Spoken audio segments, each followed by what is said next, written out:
오늘 함께 은혜 받으실 말씀은 나훔입니다. 구약성경 나훔입니다. 나훔이라는 말은 위로한다 그런 뜻이에요. 그러니까 나훔은 위로의 하나님이 우리를 위로하신다 이런 말씀이에요. 나훔과 실제로 같은 이름은 느헤미야입니다. 나훔 더하기 여호와 이렇게 하면 나훔야 또는 나훔요 이렇게 되는데 이게 발음상 합쳐지면 느헤미야가 돼요. 그래서 나훔야 합하면 느헤미야 이렇게 되는 거예요. 그러니까 느헤미야하고 나훔은 실제로는 같은 이름이다 이렇게 생각하셔도 큰 문제는 없습니다. 나훔은 우리에게 어떤 말씀을 주시고 또 나훔 선지자를 통해서 하나님은 어떤 일을 행하셨는지 지금은 느헤미야 나훔을 통해서 우리에게 무엇을 말씀하시는지 함께 은혜 받으시는 시간이 되기를 바랍니다. 같이 1장 1절부터 9절까지를 함께 읽으시겠습니다. 한 절씩 교독하십니다. 니느웨에 대한 경고 곧 엘부스 사람 나훔의 묵시의 글이라.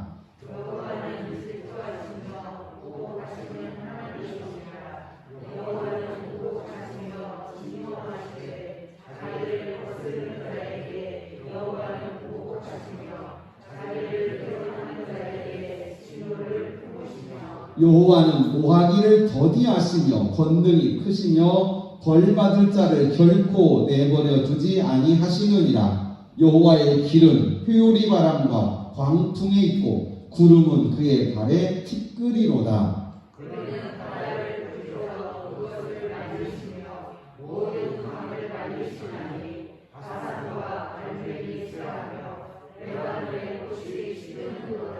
그로 말미암아 산들이 진동하며 작은 산들이 높고 그 앞에서는 땅 곧 세계와 그 가운데 있는 모든 것들이 솟아오르는도다.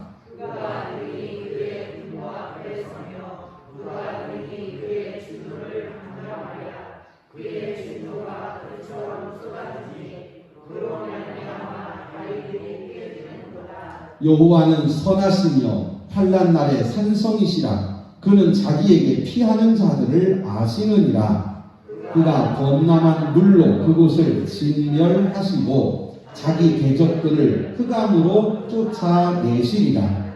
너희는 여호와께 대하여 무엇을 꾀하느냐? 그가 온전히 멸하시리니 재난이 다시 일어나지 아니하리라. 아멘.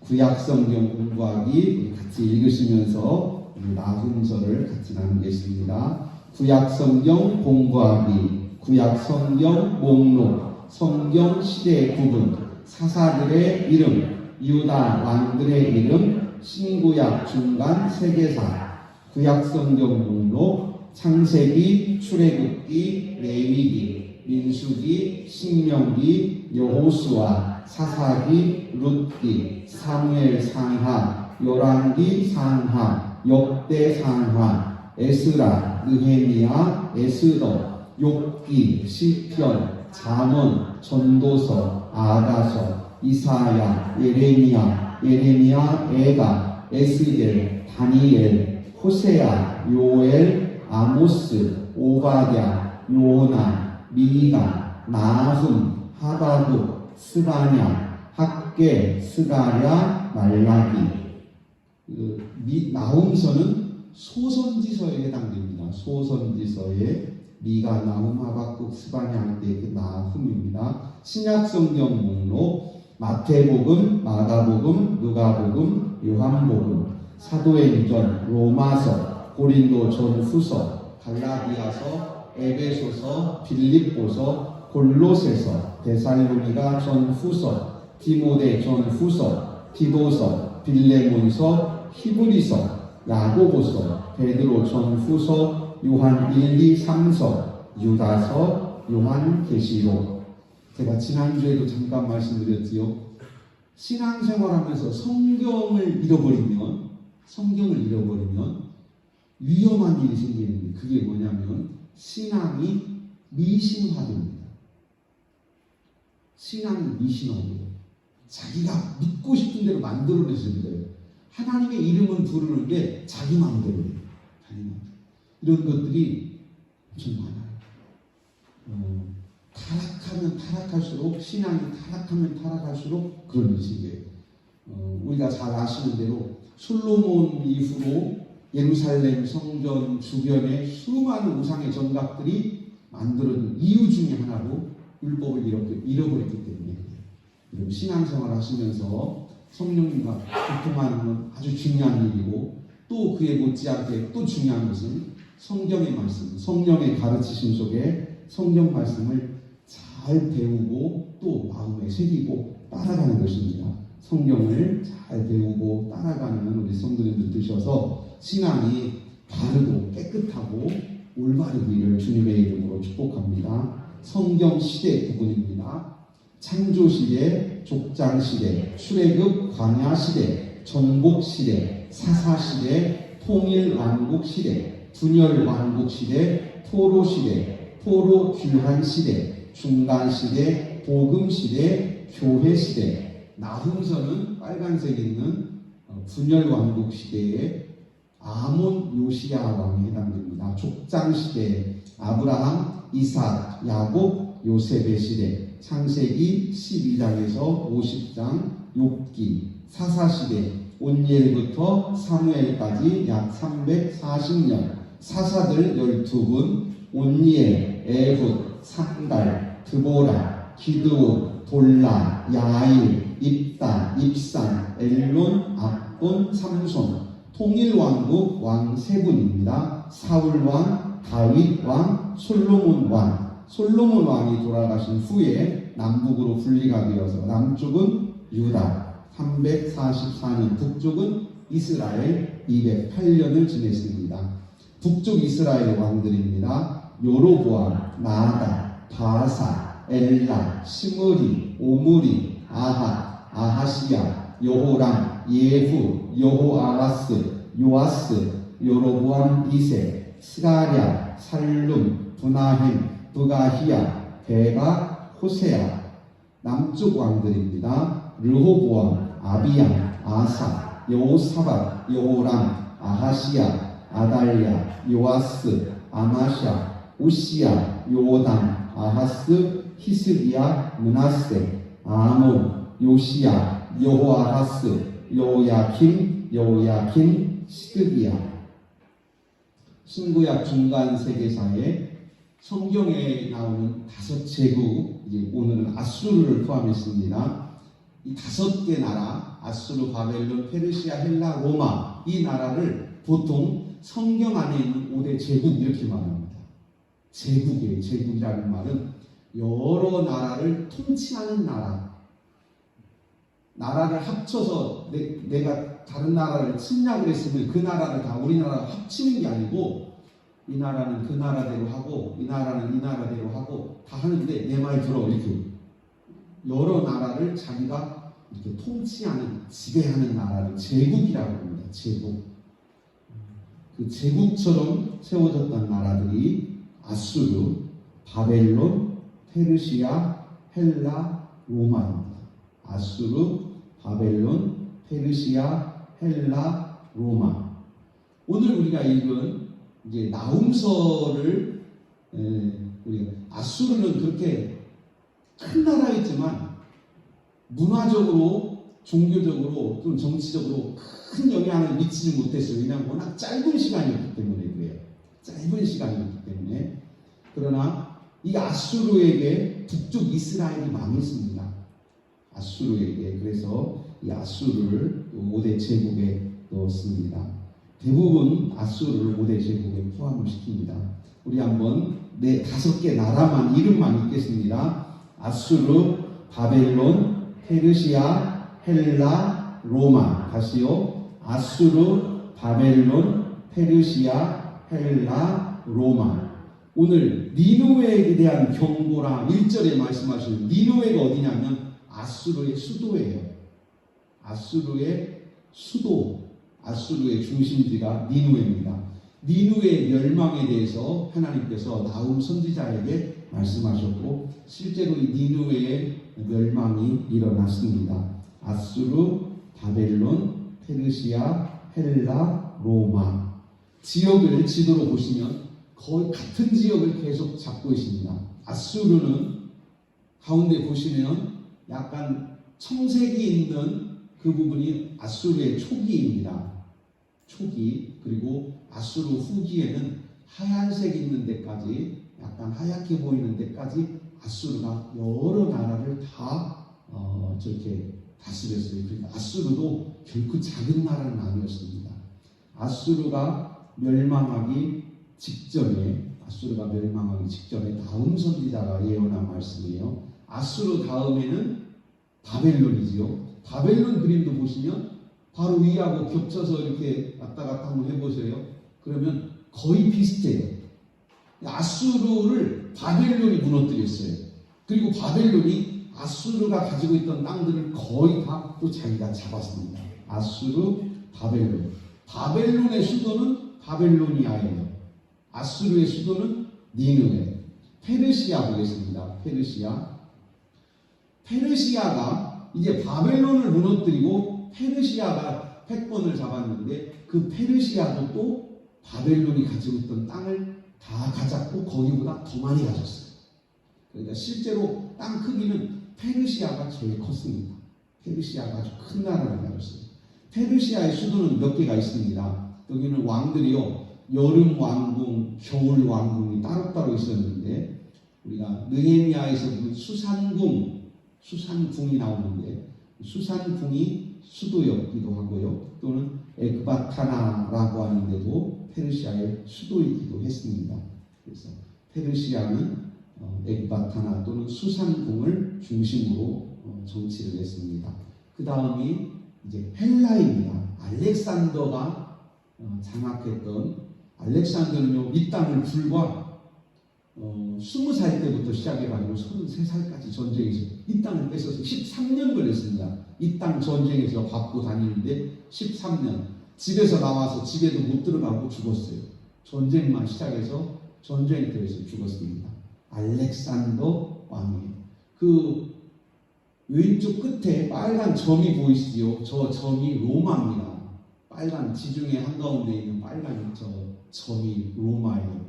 알렉산더가 이렇게 큰 패권을 잡고 있을 때에 지중해 한가운데 로마, 저 이탈리아 반도의 한가운데 있는 로마라고 하는 조그마한 곳에서 소도시에서 로마가 점점 커져서 이제 패권을 장악하게 됩니다. 그러면서 헬라 다음에 로마가 이제 일어났지요. 헬라 다음 헬라가 4개 나라로 쪼개지고 4개 나라로 쪼개진 후에 로마가 지중해 패권을 장악하게 됩니다. 넘기고 두 장만 한 장, 두 장 정도 이제 로마는 로마의 지역은 육지보다는 지중해를 중심으로 로마가 장악한 것을 우리가 볼 수 있어요. 지금까지는 아수르, 바벨론, 페르시아, 헬라는 육지를 중심으로 해서 이제 많은 패권을 장악했다면 로마는 지중해를 중심으로 해서 지중해를 둘러싼 지역들을 로마가 차지했습니다. 이건 로마가 굉장히 지혜로웠고 로마가 어떤 정치 수완이 대단했다는 것을 우리가 알 수 있어요. 왜냐하면 육지로는 멀리까지 가려면 상당히 시간이 걸리지만 아무리 넓은 곳도요, 이렇게 지중해는 바다 자체가 길이잖아요, 전체가. 우리가 바다가 막혀있다 생각하면 산맥처럼 보여지지만 바다를 배 타고 건너간다고만 생각하면 바다로만 나가면 지중해 어디든지 갈 수가 있어요. 그래서 로마라고 하는 나라는 지중해를 굉장히 잘 이용한 나라입니다. 로마는 지중해를 중심으로 해서 나라를 세웠고 그리고 나라가 워낙 커지니까 데오도시우스 황제가 죽고 난 뒤 주후 395년에 나라를 분리를 했습니다. 동로마, 서로마 분리를 했고 동쪽은 터키, 지금 이스탄불, 여기는 비잔틴, 콘스탄티노플이라고 하면서 동로마가 되었고 서로마는 지금의 로마, 지금 로마를 중심으로 해서 소로마로 나눠졌다 하고 우리가 여기까지 같이 세계사를 공부했습니다. 오늘 나훔입니다. 느헤미야는 어디에 해당되냐면 아수르예요. 아수르, 맨 처음 우리가 봤던 아수르라고 하는 나라의 수도인 니느웨가 무너지는 것에 대한 하나님의 예언의 말씀이에요. 하나님께서 나훔 선지자에게 예언하신 말씀. 오른쪽에 있는 동그라미가 아수르의 니느웨 쪽입니다. 니느웨 지금 티그리스강 강변에 있는 니느웨예요. 니느웨에서 아주 강력하게 정권을 잡고 있던 아수르가 바벨론이 일어나서 니느웨를 치니까 니느웨를 뺏기고 북쪽에 있는 하란, 두 번째 동그라미 그 하란으로 도망갔어요. 이때가 주전 610년경입니다. 그런데 또 바벨론이 또 쳐들어가서 하란도 뺏어버렸어요. 그래가지고 또 쫓겨났는데 그때에 이제 남쪽 유다 왕이 요시야 왕이 바벨론을 도우러 올라갔고 또 무너지는 아수르를 도와주려고 애국 군대가 올라왔어요.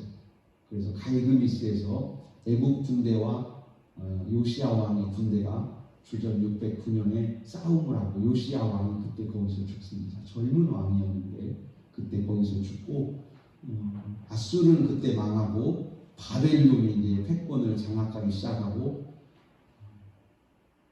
그때부터 유다는 요시야 왕이 죽은 후부터 순식간에 무너지기 시작합니다. 흔들리기 시작해요. 이때부터 불과 얼마 되지 않아서 이때가 609년이거든요. 두 번째 전쟁이 609년인데 그 609년 그리고 유다가 망할 때는 586년이에요. 그러니까 불과 30년 지나면 무너지는 거예요.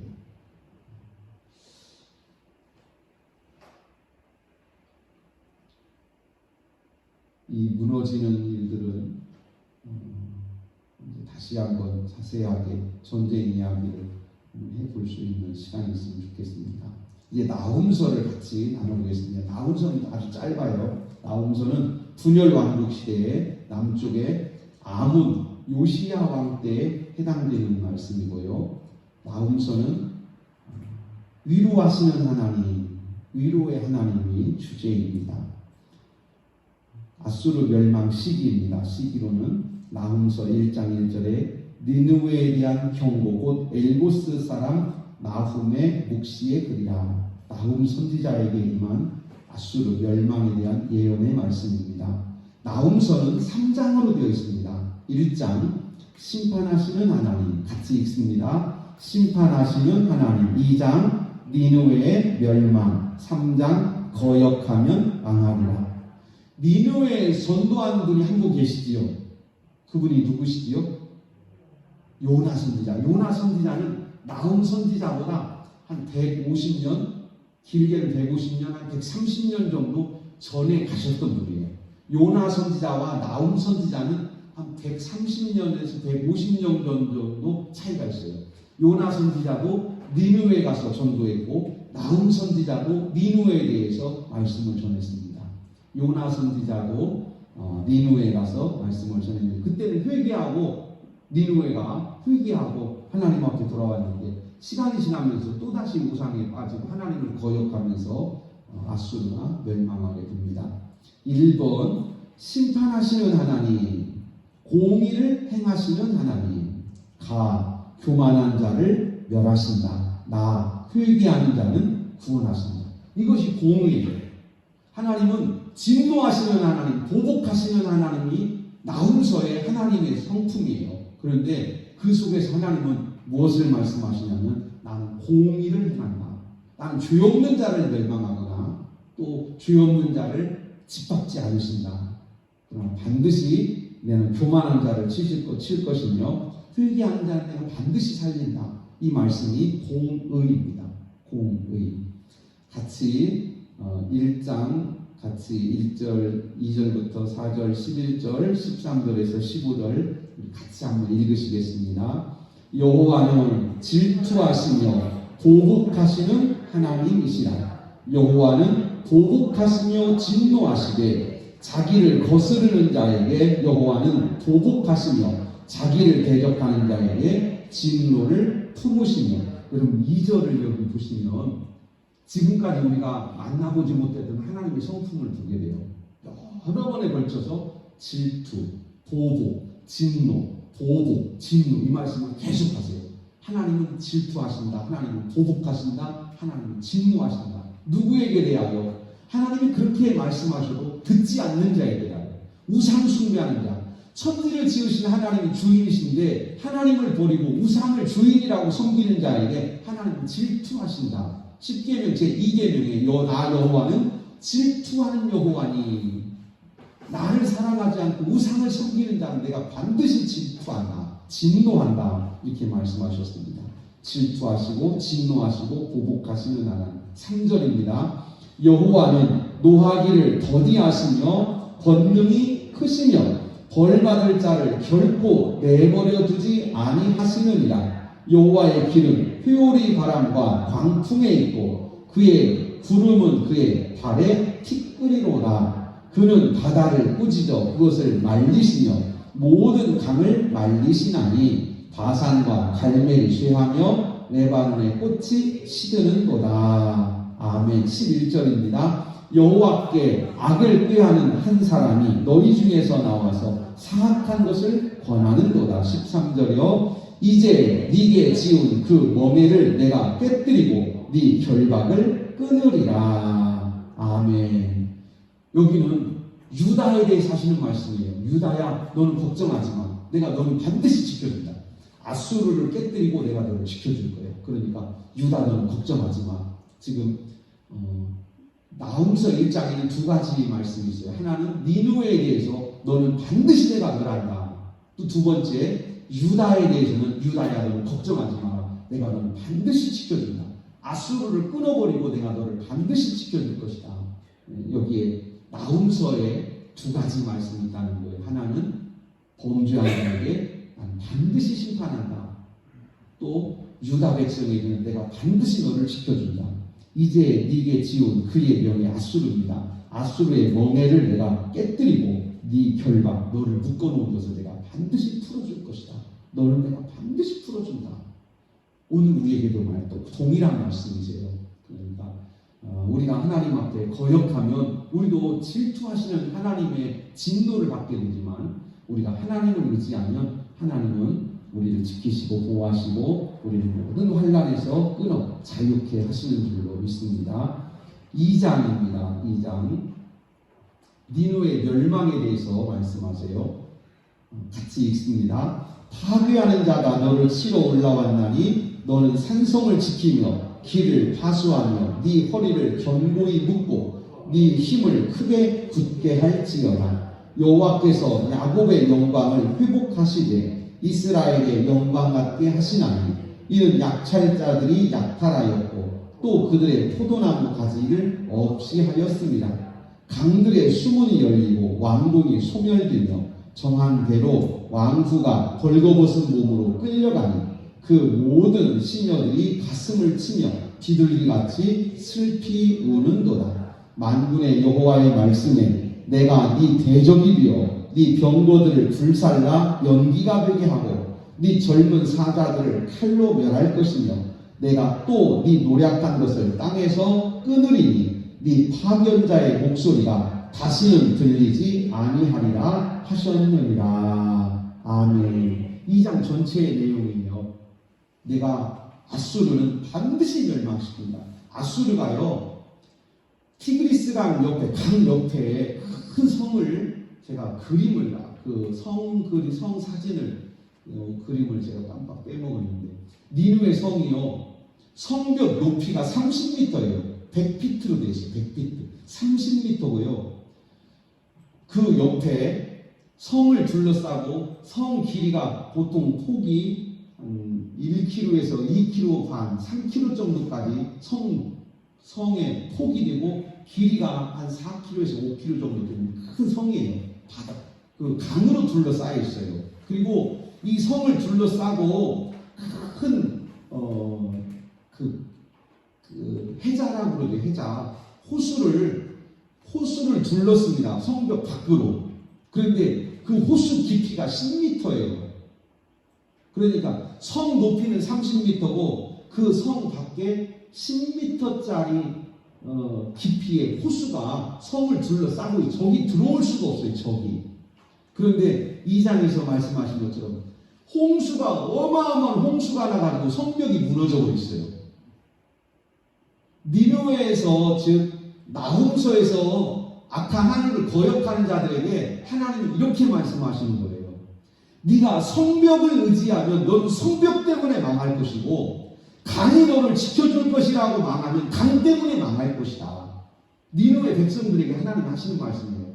네가 군사들이 많다고 군사가 너를 지켜줄 줄 아냐? 그 군사가 반역을 일으키면 너는 꼼짝 못하고 죽는 거야. 수많은 나라들이요, 왕들이 많은 군사력을 가지고 있었는데 어이없게도 자기 군사들이 반란을 일으켜서 죽은 왕들이 세계 역사에 어마어마해요. 자기가 자기를 힘을 기르고 자기를 지키려고 군사를 모집했고 군사를 길렀는데 그 군사가 반란군이 돼서 자기를 죽인 역사가 많다고요. 성이 높다고 우리를 지켜주는 게 아니에요. 강이 깊고 크다고 우리를 지켜주는 게 아니에요. 군사가 많다고 군사가 나를 지켜주는 게 아니에요. 하나님이 니느웨에 대해서 말씀하시고 아수르에 대해서 말씀하시는 거예요. 강이 너를 지켜주고 성이 너를 지켜줄 것이라고 착각하지 마라. 하나님께서 이것들을 치시면 다 물같이 무너질 것이다. 물같이. 성을 물로 쌓았다가 물이 손을 떼는 순간에 확 무너지는, 없어져 버리잖아요. 그런 것처럼 다 무너질 것이다. 오늘 끝에 읽었던 2장 13절 말씀에 여호와의 말씀에 내가 네 대적이 되어, 하나님이 니느웨를 치시면, 하나님과 원수가 되면 그는 절대로 견디지 못해요. 하나님이 나와 함께 계시면 우리는 무엇이든지 견뎌낼 수 있어요. 하나님이 나와 함께 계시면 고난도, 사도 바울처럼 고난도, 굶주림도, 매맞는 것도, 감옥에 가는 것도, 심지어 내가 죽는 것도 주와 함께라면 난 두려워하지 않겠습니다. 우리도 주님과 함께하기를 축복합니다. 그러나 반대로 하나님과 원수가 되면 세상에 어떤 것이 우리를 지켜준다고 해도 다 무너져요. 니느웨는요, 성벽이 30m인데 그냥 벽돌 이렇게 좀 싼 게 아니에요. 30m 위로요, 우리 고속도로 올라갈 때 쭉 이렇게 저런 데 지나가면 도로가 높이 있고 밑에서 도로 올라갈 때 이렇게 올라가잖아요. 이런 올라가는 도로가 많이 있어요, 곳곳에. 그래서 성벽 위로 마차들이 올라갑니다. 마차들이 올라가서 성 위로 돌아다니는데 그 위 성벽 위에 마차가 3차로예요. 일방통행이 3차로. 그러니까 가는 길이 3개고 오는 길이 3개예요. 그 위에 고속도로 6차선이 있는 거예요. 그 성이 얼마나 큰가 아시겠지요? 그러니까 그들이 큰 소리 칠만 해요. 여기는요, 돌을 던져도 안 되고 천둥 벼락이 떨어져도 무너지질 않아요. 그 높이가 밑에가 30m였대요. 성벽 밑에 폭이. 이게 30m 올라가서 그 위에 6차선이 있었어요. 6차선이. 그러니 그 성벽이 크기가 얼마나 대단했겠어요. 그러니 교만할 만도 하지요. 우리가 웬만한 거 가지고 교만해지겠습니까? 사람들이 자기 생각에는 믿을만하다. 그런 거예요. 믿을만하다. 이 정도면 믿을만하다. 그런데 하나님께서 내가 네 대적이 되면 이런 것들은 아무것도 아니다. 성벽은 물같이 무너질 것이고 네가 쌓아놓은 강들은 다 범람하고 넘칠 것이고 네 병거들은 다 불사자질 것이고 네 병사들은 소리 한번 지르지 못하고 다 죽을 것이다. 그리고 끝부분에 네 파견자의 목소리가 다시는 들리지 아니하리라 하셨느니라. 아멘. 지금도 우리 개정판에 파견자라고 되어 있습니다. 파견자. 도대체 이 파견자라는 게 뭔가 그러잖아요. 이게 외교 사절들이에요. 나라가 크면은요, 손님도 무지무지하게 많이 와요. 이 나라 저 나라에서 이것 때문에 오고 저것 때문에 오고 아순소리 하려고 오고 또 아부하려고 오고 선물 갖다 주면서 친해지려고 오고 도와달라고 오고 그러면서 주변에 있는 수많은 나라들이 항상 사절들을 보내요. 유교 사절들을. 왕은 그 사람들 만나서 서로 잔치하고 술 먹고 마시느라고 정신이 없을 정도예요. 왜냐하면 수많은 나라들이 오니까. 그런데 13절 끝부분에 네 파견자의 목소리가 다시 들리지 않냐리라. 오고 가는 사신들의 소리가 다 끊어진다. 사라져버릴 것이다. 왜냐하면 네 나라가, 이 아수르라는 나라가 이 땅에서 없어져 버리니까 갈 사람도 없고 올 사람도 없고 이 땅에서 흔적도 없이 무너져 버릴 것이다 하는 말씀입니다. 어떻게 하면 하나님과 원수가 됩니다. 하나님과 원수가 되면 그렇게 큰 나라도 하루아침에 흔적도 없이 사라져 버려요. 우리는요, 우리가 하나님과 원수가 되면 우리는 흔적도 없이 사라져요. 요한계시록을 오늘 새벽에, 지금 새벽에 요한계시록을 읽고 있는데요, 하나님과 원수가 되면요 마지막 순간에 하나님의 진노의 불구덩이 속에 던져져 버려요. 흔적도 없어요. 하나님과 원수가 되면 날마다 하나님과 동행하며 하나님, 지난주에 우리가 10편 55편을 나눴던 것처럼 하나님과 친구 되기를 바랍니다. 또 성경에 예수님께서 약속하신 대로 내가 너를 종이라 하지 아니하고 친구라 하리니 예수님과 친구 되기를 축복합니다. 또 우리는 예수 그리스도를 믿음으로 하나님의 자녀가 되었어요. 그래서 우리는 하나님을 아버지라 부르고 하나님은 우리를 자녀로 인정해 주세요. 하나님을 아버지라 부르고 하나님의 영원한 집에서 하나님의 사랑을 받는 자녀로서의 권세를 축복을 누리시기를 주의 이름으로 축복합니다. 3장입니다. 이제 마지막 3장. 주제는 거역하면 망하리라. 같이 한번 읽습니다. 거역하면 망하리라. 니느웨에 150년 전에 요나 선지자가 와서 이미 복음을 전해주었고 그 사람들은 하나님의 말씀을 이미 들었어요. 그런데 시간이 지나고 자기들 세력이 더 좋아지고 더 커지니까 야, 굳이 하나님이 우리 안 도와주셔도 하나님이 도와주시면 좋지. 그런데 지금은 워낙 좋은 세상이라 굳이 하나님이 안 도와주셔도 괜찮아. 왜냐하면 우리가 다 잘하고 있잖아. 그래서 하나님이 안 도와주셔도 괜찮아. 사실 이것이 하나님을 질투하게 하는 거예요. 하나님을 질투하게. 지금은 우리가 행정이나 또 병원이나 또 어떤 시설이나 문화시설이죠. 우리 생활시설 이런 것들이 인류 역사상 가장 지금 진보되어 있어요. 진보. 지금 전염병이 퍼졌는데 우리나라가 이 정도 버티고 있어요. 이 정도 버티고 있어요. 버티고 있는 이유가 몇 가지가 있겠지만 그 중에 대표적인 것들이 예를 들면 수도시설이에요. 옛날처럼 우리가 우물에서 물 들여다 먹고 우물에 사람들이 모여서 함께 모여서 그 물 갖다 먹고 그러면 우물 하나 오염되면 그 동네는 다 그냥 일 나는 거예요. 두 번째가 하수시설이에요. 그 하수시설 중에 아주 중요한 게 화장실이에요. 전염병의 대표적인 통로가 소변 대변이에요. 그리고 이 소변 대변이 물을 오염시켜서 그 물을 또 먹는 거예요. 그러면 순식간에 걷잡을 수 없이 퍼집니다. 인도라고 하는 나라가 지금 하루에 40만 명의 확진자가 나오고 하루에 보통 몇천 명씩 4천 명, 3천 명, 4천 명 병원에서 사망자가 나오는데 그 원인 중에 대표적인 게 뭐냐면 물이에요. 물. 수도시설하고 화장실.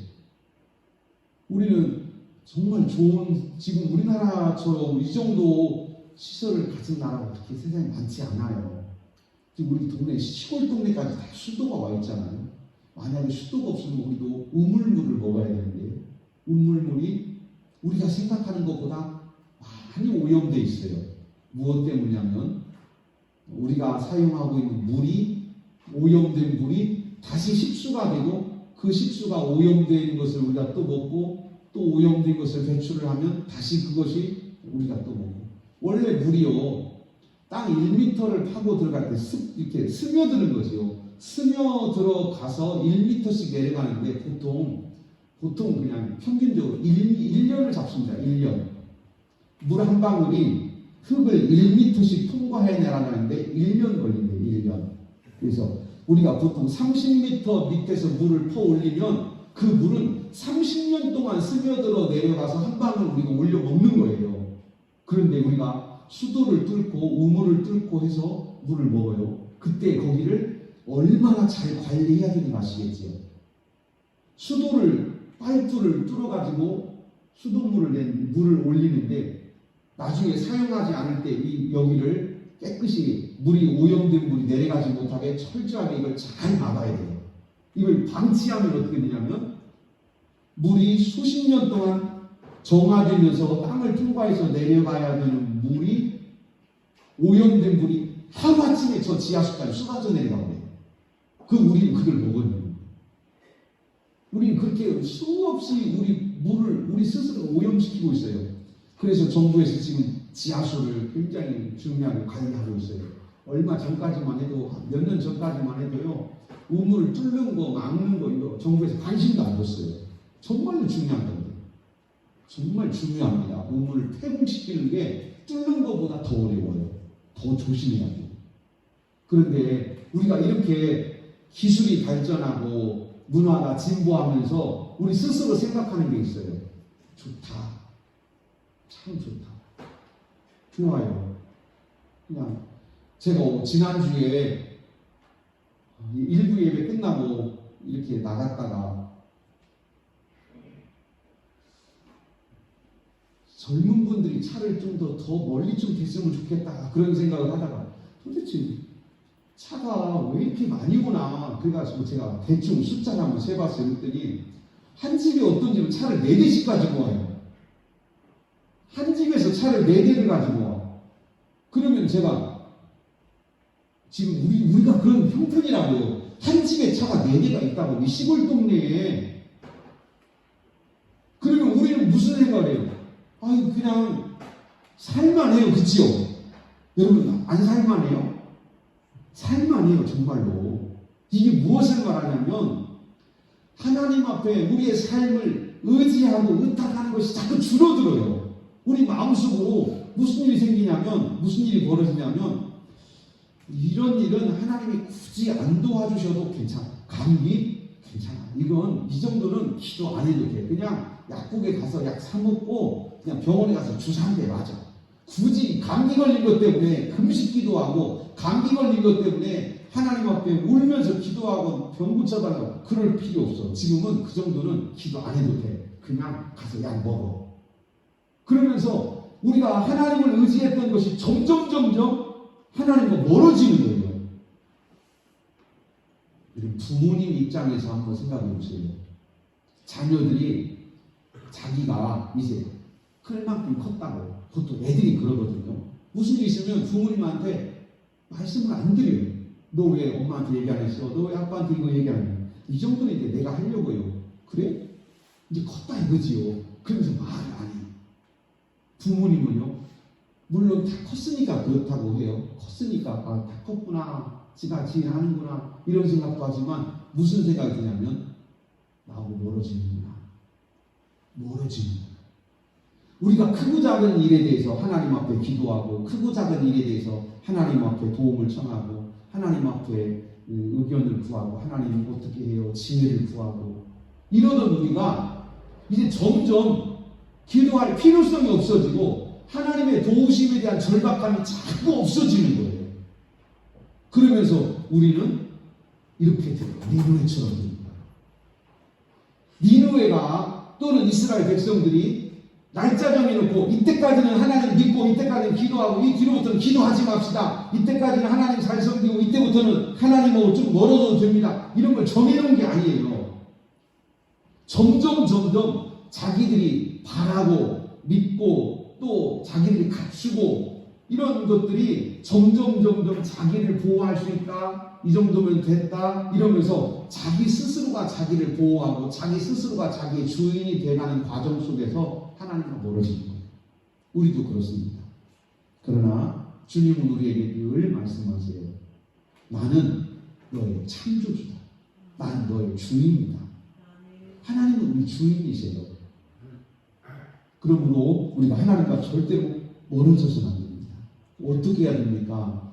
크고 작은 일, 항상 우리 마음에 우리에게 귀를 기울이시는 하나님 앞에 우리의 삶을 하나님께 드리기를 바랍니다. 늘 일상적으로 하나님 제일 기뻐하시는 것은 뭐냐면 늘 하나님 앞에 자기의 일상을 말씀드리는 거예요. 그러면요 친해져요. 따라서 하십시다. 하나님과 친밀해집니다.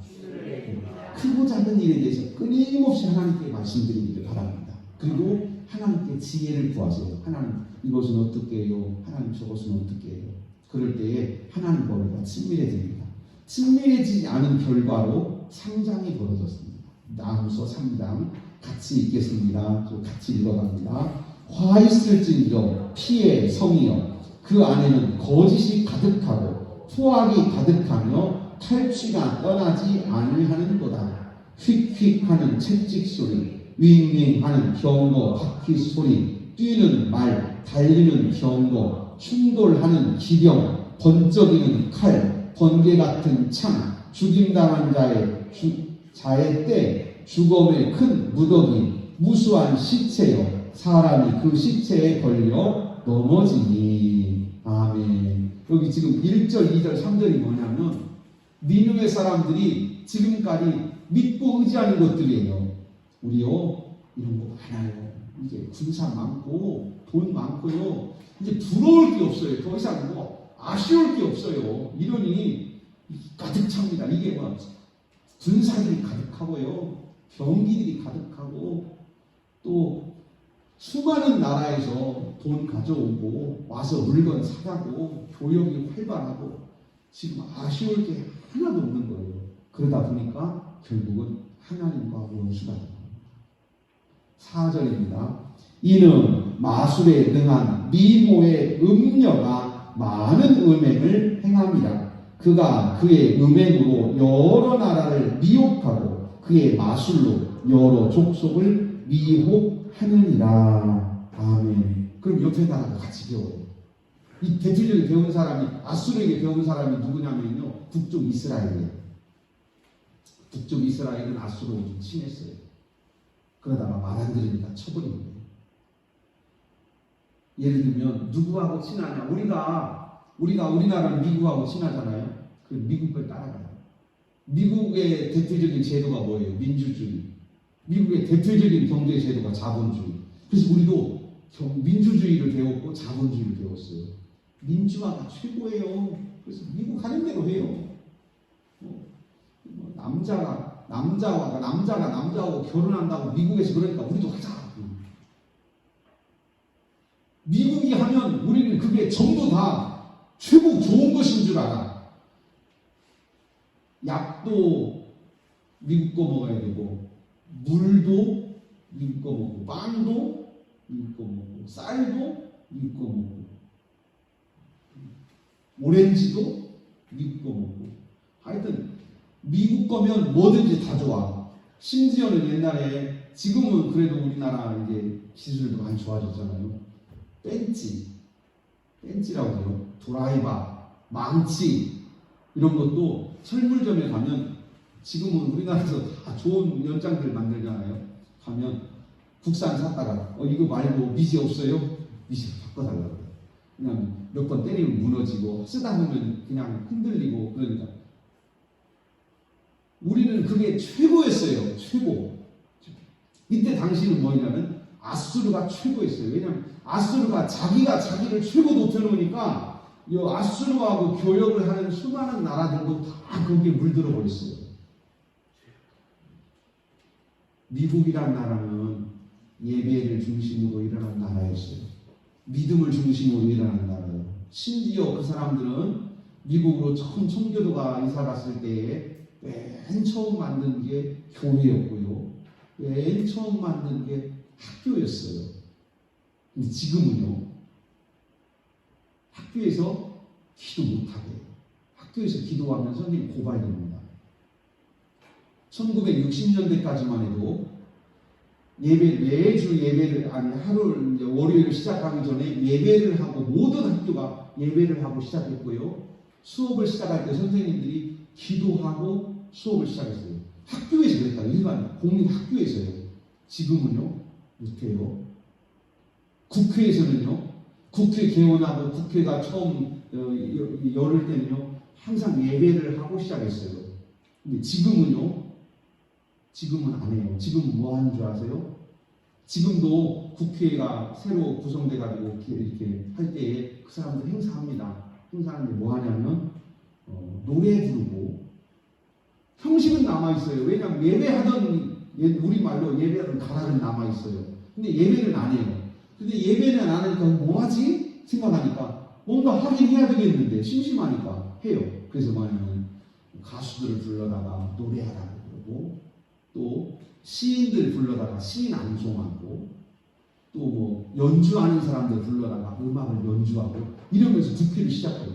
원래 처음 시작할 때는요 예배를 했어요. 예배. 그것도 큰 교회 목사님이 아니었고 그냥 그 국회의원들 중에 자기가 다니는 목사님, 시골교회 목사님이 와서 국회 개원하는데 예배도 하고 그랬어요. 그런데 이것이 지금 다 어디까지 왔어요? 우리나라까지 다 왔어요. 우리나라까지 와서 이제 못하게 해요. 모든 것들을. 심지어 미국에서 지금 집에서 집회를 못하게 합니다. 우리는 아직까지는 구역 예배 해요. 구역 예배, 그죠? 집에서 예배드려요. 미국은 못해요. 미국은 집에서 집회하면 옆집에서 신고해요. 종교행사입니다. 못해요. 근데 이런 것들이 우리나라에도 자꾸 들어와요. 뭐 때문이냐? 민주주의라는 것 때문이지. 답은 아니에요. 그런 것들이. 아수르가 그랬습니다. 아수르가. 그래서 하나님이 아수르를 지금 치시는 거예요. 네가 더러운 짓을 해서 수많은 나라들에게 이 더러움을 다 뿌려놨구나. 이 뒤에 아수르 뒤에 나오는 바벨론도 마찬가지입니다. 바벨론이 우상 숭배하고 바벨론이 약해져서 그 주변에 있던 수많은 나라들에게 이 악의 씨앗을 뿌렸어요. 바벨론이. 그래서 바벨론은요 요한계시록에까지 이 영향이 아주 크게 미쳤습니다. 12절, 16절, 18절 같이 읽으시겠습니다. 네 모든 산성은 무화과 나무에 처음 익은 열매가 흔들기만 하면 먹는 자의 입에 떨어짐과 같으리라.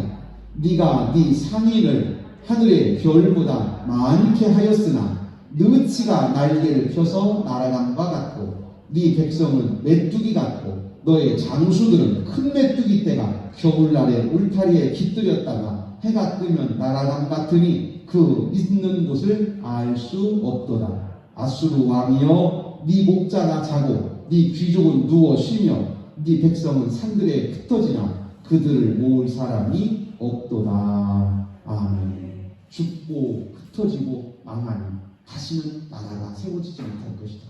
이렇게 지금 18절에 말씀하고 있습니다. 어떻게 하면 그렇습니까? 하나님과 대적하는, 하나님과 원수되는, 또는 하나님과 멀어지는, 늘 주님과 동행하시기를 축복합니다. 주님과 친밀하기를 축복합니다. 친밀해지려면 속을 터놓는 거예요. 회개하고 터놓고, 기도하고 터놓고, 하나님 앞에 지혜를 구하면서 내 삶을 터놓을 때 우리는 친구 되신 주님과 날마다 더 친밀해지는 줄로 믿습니다. 하나님, 위로의 하나님, 도우신 하나님, 친구 되신 하나님과 날마다 가까워지기를 주의 이름으로 축원합니다. 하나님 아버지, 우리를